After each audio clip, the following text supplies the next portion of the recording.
We are almost at the end of the year, and as SQL developers, we wrote a lot of SQL in 2025. But let's be honest, along the way, a few small mistakes and a few not so small ones also happened.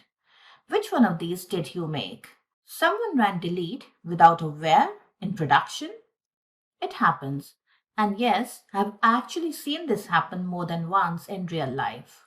Well, for next time, remember to test your delete statement as a transaction.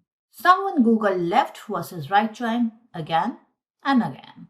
The only solution here is practice, lots of it. And remember, even good developers Google things all the time. So this one really isn't as bad as it sounds. Someone wrote a long SQL query, no formatting, no aliases. I'll admit it, I still do this sometimes. But the moment you open someone else's unformatted query, that's when you realize just how unreadable SQL can become. So let's make formatting a New Year's resolution. Someone used functions in a where clause and then wondered why the query was suddenly slow.